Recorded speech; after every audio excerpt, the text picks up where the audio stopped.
राजा 16:31 को हमारे साथ पढ़िए जल्दी से आप लोग, हम आपको समझाएंगे। तू उस स्त्री इजेबेल को रहने देता है। 20 पद को अगर ध्यान से देखें, पर मुझे तेरे विरुद्ध यह कहना है कि तू उस स्त्री इजेबेल को रहने देता है। इजेबेल किसका प्रतीक है? व्यभिचार का है, वो व्यभिचार का प्रतीक है। वो व्यभिचार करने वाली एक स्त्री थी। और पहला राजा 16:31 के आयत में पढ़िएगा, वहां पर क्या लिखा है इजेबेल के बारे में। पहला राजा की किताब 16 अध्याय और 31वीं आयत को अगर हम पढ़ेंगे तो वहां लिखा है कि उसने तो नाबात के पुत्र यारोबाम के पांव में चलना हल्की सी बात जानकर सिदोकियों के राजा एतबाल की बेटी इजेबेल को ब्याह कर बाल देवता की उपासना की और उसको दंडवत किया।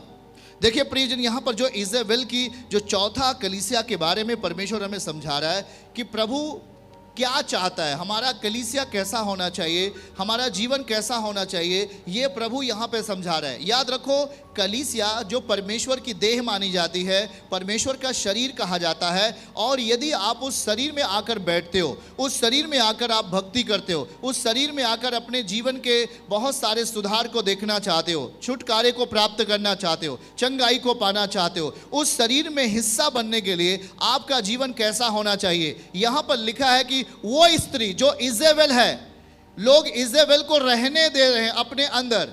शायद वो धीरज के साथ है, परिश्रम के साथ है, प्रेम के साथ है, विश्वास के साथ जी रहे हैं, लेकिन अंदर से झांक कर देखा गया कि वो विश्वासी अभी भी इजेबेल के स्वभाव में जी रहे हैं। एक व्यभिचार करने वाला नियत, एक व्यभिचार करने वाला वातावरण, एक व्यभिचार करने वाला वो स्त्री, इजेबेल के स्वभाव में जीने वाला व्यक्ति आज भी है वो ऐसे। प्रभु कहता है मुझे तेरे विरुद्ध कहना है। दिखाइए उसको क्या कहना है। वहां पर जाइएगा और हम पढ़ेंगे तो वहां क्या लिखा है, मुझे तेरे विरुद्ध यह कहना है। हालेलुया। 19 पद को दिखाइए, लिखा है कि मैं तेरे कामों को जानता हूं। परमेश्वर हमारे कामों को जानता है। 19 आयत में अगर आप ध्यान से देखें तो लिखा है कि वो हमारे कामों को जानता है, हमारे प्रेम को भी जानता है, हमारे विश्वास को भी जानता है, हमारी सेवा को जानता है, हमारे धीरजपन को भी जानता है। पर वो कहता है, क्या कहता है, परंतु मैं तेरे विरुद्ध कुछ बात कह रहा हूं। परमेश्वर कहता है, परमेश्वर का पुत्र क्या कह रहा है कि तू उस स्त्री इजेबेल को रहने देता है। रहने देता है मतलब पाप की दशा को आज भी आप अपने अंदर बरकरार रखे हुए। शायद आप 19 को दिखाइए, शायद आप काम कर रहे हैं प्रभु का, धन्यवाद। शायद आप प्रेम के साथ जी रहे हैं, धन्यवाद। शायद आप विश्वास के साथ जी रहे हैं, धन्यवाद। शायद आप सेवा कर रहे हैं, धीरज को भी प्रभु जानता है। पर इन बीच में आपने इजेबेल को अभी रख छोड़ा है। पड़ोसी को बोलो, व्यभिचार को रख छोड़ा है, उससे नहीं सुधारा, उसे उस नेचर को नहीं हटाया। अभी भी आपके अंदर व्यभिचार का आत्मा काम करता है। शायद आप विश्वास करते हैं, यहां पर प्रभु ने कहा मुझे पता है आपके काम के विषय में, आपका काम कैसा है, आपका विश्वास कैसा है, आपका प्रेम कैसा है, आपका धीरज धरना कैसा है। पहले से ज़्यादा हालेलुया बोल रहे हो अब, पहले से ज़्यादा जय यीशु कह रहे हो अब।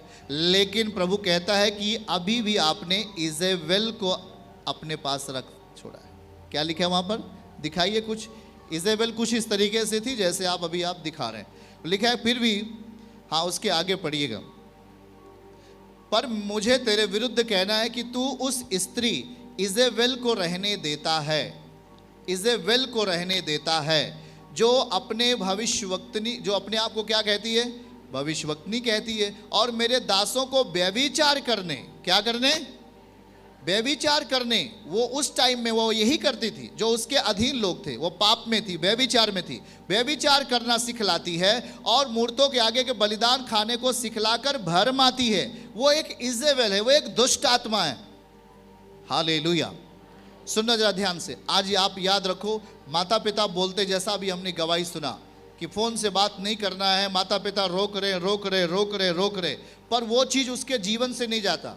वो आत्महत्या करता है, वो आत्महत्या करती है, वो व्यभिचार को छोड़ना नहीं चाहता। उसके भाई डांटते, उसके माता पिता डांटते, फिर भी वो उसे छोड़ना नहीं चाहता। क्यों नहीं छोड़ना चाहता? क्योंकि हमारी इस जुबान में सामर्थ्य हेलो, पड़ोसी को बोलो, इस जुबान में सामर्थ्य नहीं है, आप बोलोगे, आप मारोगे, वो सुसाइड कर लेगा। हाँ या ना? यही तो हो रहा है कि नहीं हो रहा है? यही तो हो रहा है कि नहीं हो रहा है? आज लोग, आप सेल्फ कंट्रोल नहीं है आपके जीवन में, आप व्यभिचार के आप चले जाते हो, आप व्यभिचार करते हो, आप पाप करते हो, आप अपने आप को रुक नहीं पाते हो, आप अपने आप को वहां पर सही रीति से अपने आप को ठहराव नहीं कर पाते हो, आप बार बार पाप करते हो, बार बार व्यभिचार करते हो। यहां लिखा क्या? वही स्त्री जो इजेबेल है, वो भरमाती है लोगों को, दुष्ट आत्मा है ये। जरा ध्यान से सुनना, ये क्या? ये एक दुष्ट आत्मा है। और आज प्रभु आपसे बता रहा है कि हमें किस तरीके का जीवन नहीं जीना चाहिए करके। प्रभु कहता है व्यभिचार का जीवन नहीं जीना चाहिए, क्योंकि याद रखो ये कैसा है, इसका रिजल्ट क्या होगा। उसके नीचे आइएगा, इसका रिजल्ट क्या होगा। प्रभु कहता क्या वहां पर? मैंने उसको मन फिराने के लिए अवसर दिया। आपको अवसर मिल रहा है कि नहीं? जैसा अभी एक बेटी ने गवाही दिया, उसे अवसर मिला और उसने उस अवसर को पूरी तरीके से इस्तेमाल किया और वो व्यभिचार करना छोड़ा। आप में से बहुत सारे लोगों को परमेश्वर अवसर दे रहा है। क्यों अवसर दिया? यूहन्ना 3:16 के वचन के अनुसार परमेश्वर अपने लोगों को क्या दिया? अवसर दिया। परमेश्वर ने जगत से ऐसा प्रेम किया कि उसने अपना इकलौता पुत्र दे दिया, ताकि जो कोई उस पर विश्वास करे वो नाश परंतु अनंत जीवन पाए। आपको, परमेश्वर को मालूम है क्या कहता है परमेश्वर? कि सभी मनुष्य पापी है। हाँ, सब मनुष्य क्या है? सब लोगों ने पाप किया है, सब लोग पाप के अधीन जीवन जी रहे हैं। वहां पर पवित्रताई का नामो निशान नहीं है, सही जीवन का नामो निशान नहीं है। परंतु प्रभु हमें एक मौका दिया है यीशु मसीह के बलिदान के द्वारा। ऊंचा आमीन आपका। पड़ोसी को बोलो, यीशु मसीह के बलिदान के द्वारा हमें एक मौका मिला है, हमें एक चांस मिला है। क्या? यही दिखाइए कौन सा चांस मिला है। फिर दिखाइए उसी को, मन फिराने का। क्या चीज? उस व्यभिचार से, उस व्यभिचार की आत्मा से, व्यभिचार की लत से मन फिराने का। प्रभु कहता मैंने तुझे मौका दिया, मैंने तुझे अवसर दिया, पर वह अपने व्यभिचार से मन फिराना नहीं चाहती।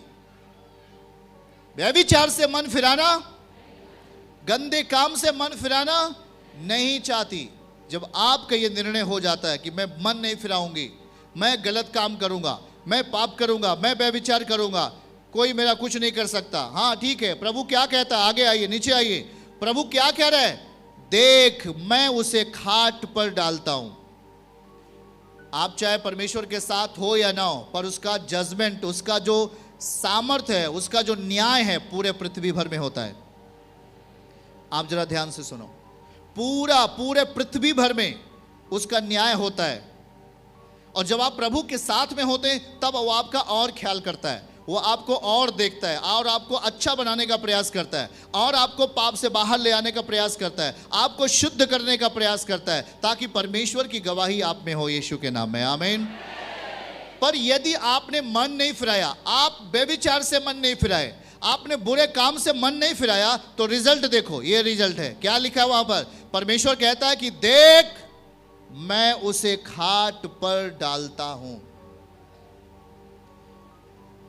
कौन कह रहा है? मैं नहीं कह रहा भैया। ये जो आपके सामने हर दिन चंगा करता है, आपको सलामत रखता है, वो सर्वशक्तिमान यहोवा कहता है मैं उसे खाट पर डालूंगा।